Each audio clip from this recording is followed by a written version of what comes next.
बिस्मिल्लाहिर्रहमानिर्रहीम। अस्सलामु अलैकुम dear students and dear viewers. आज जिस टॉपिक पर डिस्कशन करने के लिए हम आपकी खिदमत में हाजिर हुए हैं वो टॉपिक बहुत ही ज़्यादा इम्पोर्टेंट है और उस टॉपिक का नाम है कि हम वक्त की पाबंदी क्यों नहीं करते। हमसे मुराद बहैसियत कौम हम अपने मुल्क की बात कर रहे हैं, पाकिस्तानी कौम की बात कर रहे हैं कि हम में से अक्सर व बेशतर लोग उन अफराद की लिस्ट में, उन अफराद की फहरिस्त में शामिल हैं जो वक्त की पाबंदी नहीं कर पाते, वक्त का ख्याल नहीं रख पाते, वक्त का आमतौर पर रोना ही रोते हैं कि जनाब हमें वक्त कम मिला या हमारा टोटल टाइम हमें जितना दस्तियाब हुआ उतना नहीं था जितना कि होना चाहिए था। सवाल ये पैदा होता है कि जिन लोगों को टाइम मिला और उन्होंने बेहतरीन परफॉर्मेंस का मुजाहरा किया, क्या उन लोगों को 24 घंटे से ज़्यादा मिले? तो जवाब है उनको भी उतना ही टाइम मिला जितना कि हमें मिला। तो फिर आखिर क्या वजह है कि हम अफसोस कर रहे होते हैं और वो खुशी के शादियाँ नहीं गा रहे होते हैं? क्या वजह है कि हम शर्मिंदगी का हमें एहसास होता है और वो अपनी कामयाबी के बाद अगली कामयाबी की तरफ पेशकदमी कर रहे होते हैं? क्या वजूहात हैं कि हमें यही अफसोस रहता है कि हम उतना हासिल ना कर सके जितना कि हमें हासिल करना चाहिए था और वो सब कुछ वो हासिल कर चुके होते हैं जो उन्होंने कभी प्लानिंग की थी और अब आगे की प्लानिंग कर रहे होते हैं। इसका मतलब है हम में और उनमें एक वाज़ेह फ़र्क आ रहा है, एक वाज़ेह डिफरेंस आ रहा है और डिफरेंस ये है कि हम में से अक्सर व बेशतर वक्त की पाबंदी नहीं कर पाते और वक्त की लगाम को अपने काबू में नहीं कर पाते। और दूसरे अल्फाज में वक्त के लगाम अपने काबू में नहीं कर पाते का मतलब ये निकला कि हमने अपने आप को वक्त के काबू में कर लिया या करवा लिया है। दूसरी सूरत में दूसरे अफराद कौन है जिन्होंने वक्त को अपने काबू में किया हुआ है और ऐसे लोग कहीं से कहीं निकल जाते हैं, कहीं से कहीं तरक्की कर जाते हैं। जो बुनियादी फ़र्क हमें और उनमें आ रहा है वो वही है जिसका जिक्र अभी मैंने किया और वो जिक्र ये है और वो डिफरेंस ये है कि हम वक्त की कदर नहीं करते, नतीजतन हम पीछे रह जाते हैं और दूसरे हमसे कहीं ज़्यादा आगे निकल जाते हैं। हमें अब करना क्या चाहिए? हमें करना ये चाहिए अपनी एक्टिविटीज़ के ऊपर नज़र डालें, अपने रोज़मर्रा सरगर्मियों के ऊपर बगौर उसका मुशाहिदा करें, उसका जायज़ा लें। तनकीदी जायज़ा लेने का मतलब ये होता है, एक होता है तारीफ़ी और एक होता है तनकीदी। तनकीदी का मतलब होता है आप उसके ऊपर कड़ी निगाह रख रहे हैं, आप उसकी खामियां ढूंढ रहे हैं अपनी ज़ात के अंदर, अपनी रोज़मर्रा सरगर्मियों के अंदर कि कौन कौन सी कोताहियाँ हैं, कौन कौन सी गलतियाँ हैं जो कि आप परफॉर्म कर रहे हैं जिसकी वजह से आप पीछे रह जाते हैं और दूसरा उसी टाइम के अंदर जो उसको अवेलेबल था आगे बढ़ जाता है। जो वजह मेरे समझ में आती है वो एक अहम तरीन वजह यह है कि हम वक्त का ख्याल नहीं करते, वक्त की पाबंदी नहीं करते। हमें अगर अपनी मंजिल पर पहुंचना होता है तो एन वक्त के ऊपर घर से निकलते हैं, शादी ब्याह की तकरीबात में पहुंचना होता है बिल्कुल एन वक्त के ऊपर पहुंचते हैं, नमाज पढ़ने पहुंचना होता है देर से पढ़ते हैं, अपनी स्टडीज़ हमें करनी होती है तो एन वक्त के ऊपर जब हमें पता है हमें डेट शीट आ चुकी है, हमें पता है फला टाइम पे हमारा एग्ज़ाम होगा, हमें तैयारी करने की कोई फिक्र नहीं होती। नतीजतन हम कब पढ़ते हैं? हम उस वक्त पढ़ते हैं जब बहुत आखिर हो चुकी होती है, बहुत देर हो चुकी होती है। रिजल्ट क्या है कि हम पीछे रह जाते हैं। आज की ताज़ा मिसाल आपको बताऊं मैं कि एक जगह मैं इंस्टीट्यूट में जहाँ पढ़ाता हूँ वहाँ एक स्टूडेंट से होमवर्क ना करने के हवाले से जब पूछा गया तो फरमाया, कितना आलीशान जवाब दिया गया मुझे और कितना ज़बरदस्त जवाब मुझे मिला कि जनाब सर हम भूल गए। क्वेश्चन ये है कि हम जो भूल गए वो क्यों भूल गए? क्योंकि हमें एहसास ही नहीं है कि हमारे पेपर्स करीब हैं। जब हमारा पेपर्स करीब हैं, 3 दिन का टाइम मिलता है, उसके बावजूद जो छुट्टी के दिन होते हैं फिर भी स्टूडेंट काम नहीं कर पा रहा है। काम ना करने की वजह क्या है? उसको फिक्र ही नहीं है, फिक्र नफाका मौज कर काका ये वाली सूरत हाल चल रही है हमारे नौजवानों के बेशतर स्टूडेंट्स के अंदर।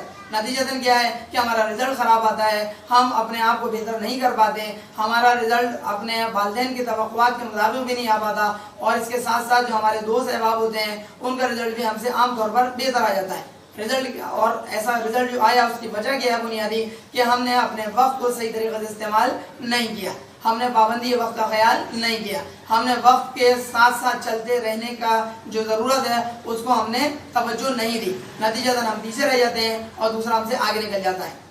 ये तो हो गया मसला। अब इस मसले का हल क्या है? इस मसले का हल स्टूडेंट्स और व्यूवर्स ये है कि आप जो भी काम करें वो ये सोचते हुए करें कि एक स्टेप आपको आगे चलना है। फॉर एग्जाम्पल अगर आपको पता है फला टाइम अजान का टाइम है और उससे पहले पहले आपको सहरी करनी है तो अपने सहरी का टाइम ज़रूरी नहीं है कि आप एट द 11th आवर आखिर वक्त तक आप खाते रहें, कितना ही बेहतर हो कि आप पहले निपटा डालें। इसी तरीके से अफ्तारी का सिलसिला है, आपको तैयारी करनी है या आपको पेपर की तैयारी करनी है या आपको अपने को रोज़मर्रा एक्टिविटीज़ को आपको परफॉर्म करना है, आपको कोई अपना फॉर्म, कोई एग्जामिनेशन फॉर्म है, कोई एनरोलमेंट फॉर्म है, कोई एडमिशन फॉर्म है, किसी जगह आपको पहुंचना है वो आपको जमा करवाना है या आपको अपनी मंजिल पर पहुंचना है। हर काम को करने के लिए आपके पास पता है कि फला टाइम तक आपके पास टाइम है। कि इतना ही बेहतर हो कि हम अपने टाइम को मैनेज करें और मैनेज करते हुए एक स्टेप आगे चलें और आगे चलते हुए अपने कामों को बेहतर अंदाज में, बेहतर तौर पर, मुनज़्ज़म तौर पर अपने कामों को परफॉर्म भी करें और सिर्फ परफॉर्म ही ना करें बल्कि अच्छे तरीके से परफॉर्म करें। क्योंकि आपको ये बात अच्छी तरह से पता है, बाज़ औक़ात ऐसा होता है कि हम उस काम को परफॉर्म करना भी चाहते हैं फिर भी नहीं कर पाते क्योंकि टाइम हमारे पास ख़त्म हो जाता है। जिस तरह जो लोग क्रिकेट खेलते हैं और देखते हैं उनको अच्छी तरह से पता है कि आपको जो रन स्कोर करने हैं वो लिमिटेड नंबर ऑफ ओवर्स में करने हैं। फर्ज करें आपके पास विकेटें भी बाकी हैं, फर्ज करें आपके पास टाइम भी बाकी है, लेकिन सामने वाला जो अपोनेंट जो आपकी साइड है उसने तमाम की तमाम गेंदें करवा दी हैं, इनके ओवर्स खत्म हो गए। फर्ज करें आपके पास 2-3 प्लेयर्स आराम से बढ़े हुए थे, मौजूद थे, अच्छे बैट्समैन भी थे, रन बना सकते थे, लेकिन आप बोलेंगे सर ओवर्स ही खत्म हो गए। जो गेंदें, जिन गेंदों के ऊपर हम रन बना सकते हैं वही खत्म हो गई। आसान अंदाज में हमारे रिसोर्स जो है वो खत्म हो गए। तो रिसोर्स खत्म हो गए तो 20 ओवर आपको मिले थे, तो सामने वाले को भी तो 21 ओवर तो नहीं मिले थे ना, उसको भी 20 ओवर ही मिले थे। इसका मतलब ये हुआ अगर आप अपने टारगेट को वाकई में हिट करना चाहते हैं, अपने टारगेट को हासिल करना चाहते हैं, आपको एक स्टेप आगे चलना पड़ेगा। एक स्टेप आगे चलेंगे तो बेहतर तौर पर अपने कम रिसोर्सेज में रहते हुए अपने बेहतर से बेहतर जो आपके वांट्स हैं उनको आप पूरा कर सकेंगे। शर्त यह है कि आप अपने टारगेट को हिट करें और टारगेट आपकी नज़रों के सामने होना चाहिए और उसके मुताबिक आप अमल करें। ये बुनियादी शर्त है कि एक स्टेप आगे चलने का मतलब ये होता है कि जो भी आपको जितना भी टाइम फ्रेम है, जितना भी आपके पास डेडलाइन है, उस डेडलाइन के अंदर अंदर अगर आपको काम परफॉर्म करना है तो फिर बेहतर ये होगा कि आप शुरू से तेज चलें ताकि एक स्टेप आगे चलते हुए उस काम को बेहतर तौर पर और मुनज़्ज़म तौर पर और अच्छे अंदाज में मुकम्मल भी कर सकें और बाय तकमील तक पहुँचाकर आप सुरखुरू हो सकें।